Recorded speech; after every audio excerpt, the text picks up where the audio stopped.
नमस्कार, स्वागत है आपका हमारी खास पेशकश कमोडिटी विशेष में। कमोडिटी विशेष में आज हम बात करने वाले हैं नॉन एग्री मार्केट की। नॉन एग्री मार्केट में जिस तरह का एक्शन खास करके बुलियन मार्केट और एनर्जी मार्केट में दिख रहा है, तो पूरी दुनिया की नज़र इन दो सेगमेंट पर खास तौर से है। सोना लगातार नया रिकॉर्ड बनाते जा रहा है। पहले घरेलू बाजार में बना, इंटरनेशनल मार्केट में भी रिकॉर्ड रैली दिख रही है, लेकिन क्या ये रैली कब तक चलेगी?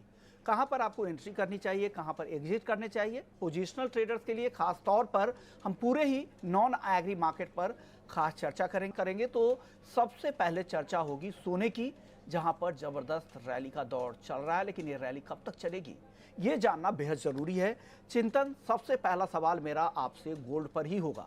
क्या लग रहा है, ये रैली कहां तक जा सकती है? किसी को खरीदारी करनी है तो कब खरीदे, किसी को निकलना है तो कब एग्जिट करे? पोजिशन ट्रेडर्स के लिए गोल्ड पर आपकी राय क्या है?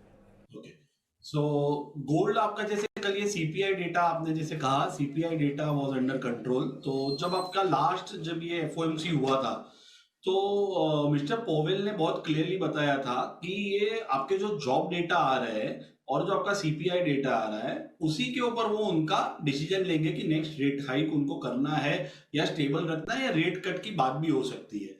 तो जैसे वो फेडोमीटर जैसे दिखा रहा है कि ऑलमोस्ट नील प्रोबेबिलिटी है कि वहां पे ये लोग रेट बढ़ाने की तो कोई उम्मीद अब रही नहीं। और कल हमने देखा जैसे ही डेटा बेटर आया बुलियन के लिए या कंट्रोल में आया, तो ये इस तरह से हो गया कि सीधा जो डॉलर इंडेक्स था वो 106 वाला 104.40 104.50 रह गया।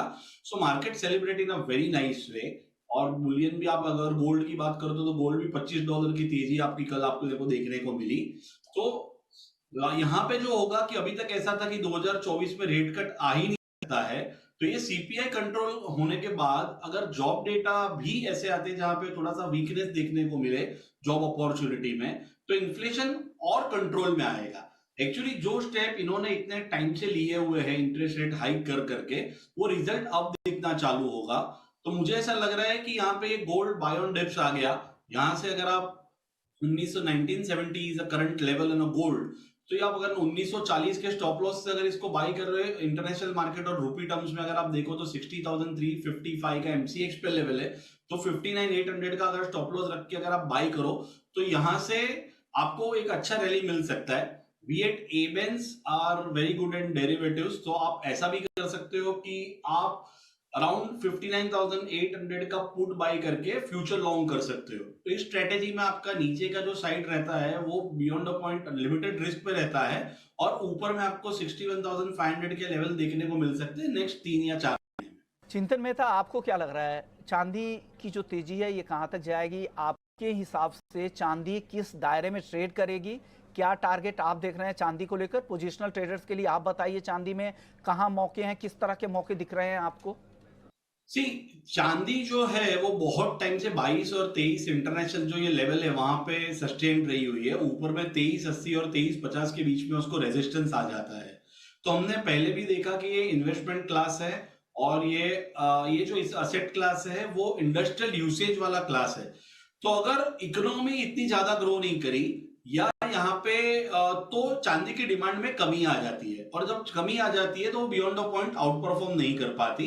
बट हमने कल देखा कि 22 वाली चांदी कल सीधा 23 को क्रॉस कर गई। तो इन्वेस्टमेंट क्लास के लिए गोल्ड से बेहतर रिटर्न चांदी दे देगा, but it comes with risk, क्योंकि अगर गोल्ड अगर नीचे जाता है तो चांदी बहुत ज्यादा नीचे आ जाएगी, बट उसकी प्रोबेबिलिटी बहुत कम है। तो कोई अगर लॉन्ग करना चाहता है मीडियम टर्म पे तो चांदी वो लॉन्ग कर सकता है। 66,000 67,000 are a good stop loss level जो लास्ट लो बने थे, और ऊपर में आपको एक बार के लिए 75,000 76,000 के लेवल देखने को मिल सकते हैं in next couple of month और 3 month. 75 76 would be a great resistance area. तो ये एक बार क्रॉस करे फिर वो एक नई तेजी अपने को देखने को मिल सकती है। अदरवाइज हमने देखा लास्ट 3 साल 4 साल में वो हर बार 75 76,000 पे आके उसका बुल रन जो है वहां पे एग्जॉस्ट हो जाता है। तो आई वुड सजेस्ट कि यहाँ पे आप बाई करके 66 67 में और अक्यूमुलेट करिए और 75 76 would be a sell area for silver. Gold और सिल्वर के बाद अब बात कर लेते हैं कच्चे तेल की, क्योंकि कच्चे तेल के लिए भी जो पिछला हफ्ता था काफ़ी एक्शन से भरा हुआ था। अच्छी तेजी के बाद एक काफ़ी हेल्दी करेक्शन भी इंडिया के लिहाज से कह सकते हैं। जिस तरह का करेक्शन क्रूड कीमतों में हमें देखने को मिला है, क्योंकि ओपेक प्लस के मेंबर्स आपस में ही सहमति नहीं बनी और फिर उन्होंने तय किया जो मेंबर्स अपनी इच्छा से, स्वेच्छा से क्रूड के उत्पादन को कम करना चाहते हैं वो कम करे, अनिवार्य नहीं है उत्पादन कटौती। तो ऐसे में जो 22 लाख बैरल की जो उत्पादन की कटौती होगी 2024 के पहली तिमाही में, उसमें से आधे से अधिक ऑलरेडी कटौती है, तो इसलिए बहुत चिंता नहीं है। क्रूड पर उसका असर भी हुआ, लेकिन अब क्या दिख रहा है आपको चिंतन मेहता जी, क्या कच्चे तेल में यहां से अब बहुत ज्यादा गिरावट नहीं है? क्या अब तेजी की ही पोजीशन बनानी चाहिए? पोजिशनल ट्रेडर्स को कच्चे तेल में किस तरह के मौके दिख रहे हैं आपको? क्या सलाह है कच्चे तेल में? मुझे लगता है कच्चे तेल के, जैसे आप WTI की अगर बात करें तो उसके अंदर एक रेंज बाउंड ही मूवमेंट आपको देखने को मिलेगा। जब ये आपका अपना ये इजराइल और इसका जो वॉर डिक्लेयर हुआ था तभी सप्लाई कंस्ट्रेंट दिख रहे थे। लोगों को ऐसा प्रिजम्पशन था कि इराक और ईरान भी इस वॉर के अंदर इन्वॉल्व हो जाएंगे, टर्की भी उसके अंदर आ जाएगा, तो सप्लाई साइड पे बहुत कंस्ट्रेंट आ सकता है।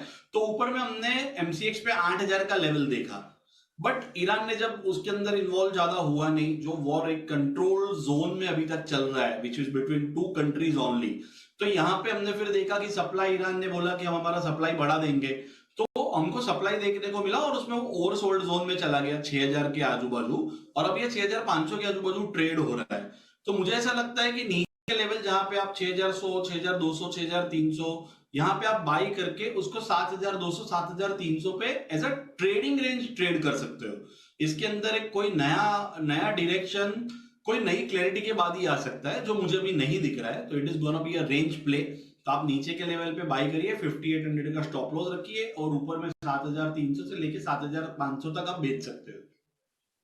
चलिए, क्रूड के बाद अब बात कर लेते हैं नेचुरल गैस की। चिंतन, नेचुरल गैस में पोजिशनल ट्रेडर्स के क्या मौके आपको दिख रहे हैं? किस तरह की ट्रेडिंग करनी चाहिए एनजी में? नेचुरल गैस देखिए वो हाईली डिपेंडेंट होता है यूएस वेदर के ऊपर। तो अभी तक जो यूएस वेदर आपका जैसे वो बिहेव कर रहा है, वेदर जो है वो एज पर एक्सपेक्टेशन वो आगे चल रहा है। बट जैसे नॉर्मली सब जैसे वेदर आप डिपार्टमेंट से सुन रहे होंगे कि हर सीजन आज के दिन में एक एक या दो महीना पोस्टपोन्ड हो चुकी है।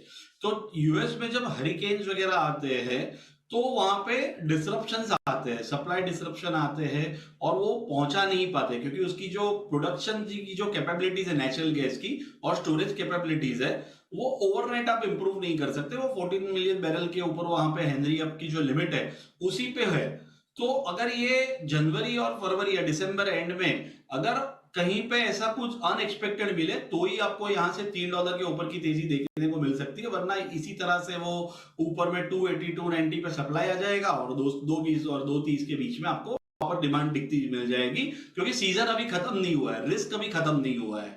सो आप बिलो द बेल्ट, यानी अगर आप जैसे देखना चाहो तो MCX में वो 230 240 का जो लेवल है वो बहुत मुश्किल लग रहा है नीचे ब्रेक करने के लिए। तो वहां पे आप बाई करके 270 280 के बीच में आप सेल बना सकते हो। This is what we think at एबेंस। Chintan Mehta, copper, zinc, aluminium, lead, इन चारों काउंटर्स में से आपको चुनना होगा, तो बताइए कहां पे ट्रेडिंग के मौके ज्यादा दिख रहे हैं, कहां पे आपको लग रहा है ज्यादा तेजी यहां से आएगी? आपके लिए टॉप ट्रेड काउंटर्स कौन से होंगे? हफ्ते भर से एक महीने के लिए बताइएगा, और जो भी आप बेस मेटल्स की कॉल दें उसके साथ साथ टारगेट के साथ साथ स्टॉप लॉस का लेवल भी बता दीजिएगा। मुझे लगता है अगर ये इंटरेस्ट रेट यहाँ पे पीक आउट हो गया यूएस के अंदर तो इकोनॉमी रिवाइव होने की प्रोबेबिलिटी बहुत बेटर हो जाती है, क्योंकि वो अल्टीमेटली उसको टेलविंड मिलता है। चाइनीज गवर्नमेंट इतनी सारी कोशिश कर रही है और अगर इंटरनेशनली अगर फंड कॉस्ट और ऊपर नहीं जा रही है, वो रिलीज ईज आउट होने की प्रोबेबिलिटी है, तो इकोनॉमी रिवाइव होने की प्रोबेबिलिटी बहुत बढ़ जाती है।